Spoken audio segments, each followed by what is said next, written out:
नमस्कार प्रिय बंधुओं। आश्विन शुक्ल पक्ष पूर्णमासी, जिसको शरद पूर्णिमा भी कहते हैं, उसके विषय में हम आपसे बात करने के लिए उपस्थित हुए हैं।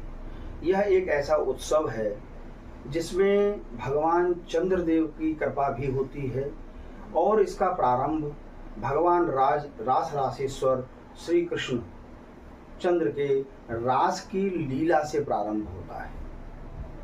शरद पूर्णमासी के दिन भगवान श्री कृष्ण ने रास की रचना की थी। रास जब लीला का वर्णन आता है तो हम लोगों को रास लीला समझ में आती है, परंतु यह रास लीला नहीं है।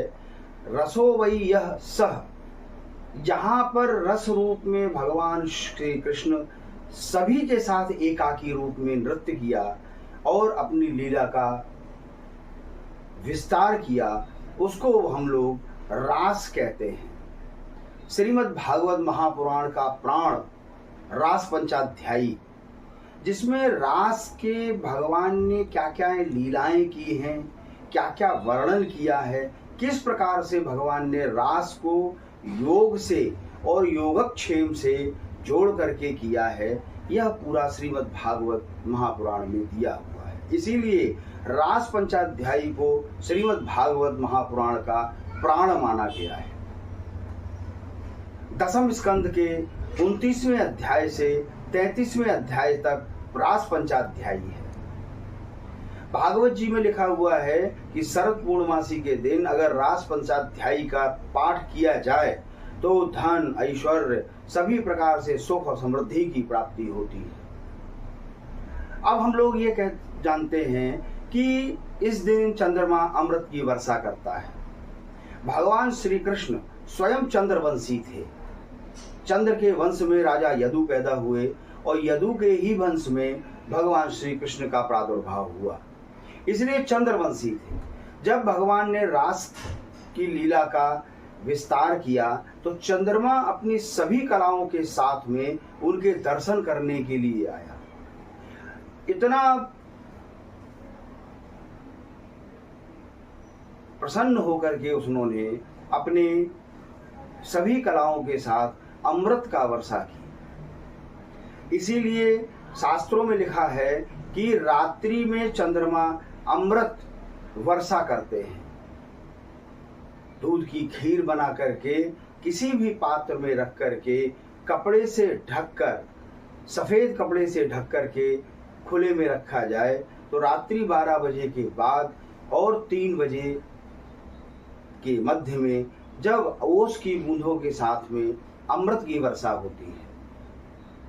अब की 16 तारीख को जो शरद पूर्णमासी पड़ रही है, क्योंकि 16 तारीख को रात्रि 8:20 से पूर्णमासी का प्रारंभ होगा और 17 तारीख को 4:28 तक पूर्ण हो जाएगी। शरद पूर्णमासी रात्रि उत्सव है, इसलिए 16 तारीख को ही मनाया जाएगा और खीर का निर्माण और खीर का चंद्रमा के सामने रखना 16 तारीख को ही किया जाएगा।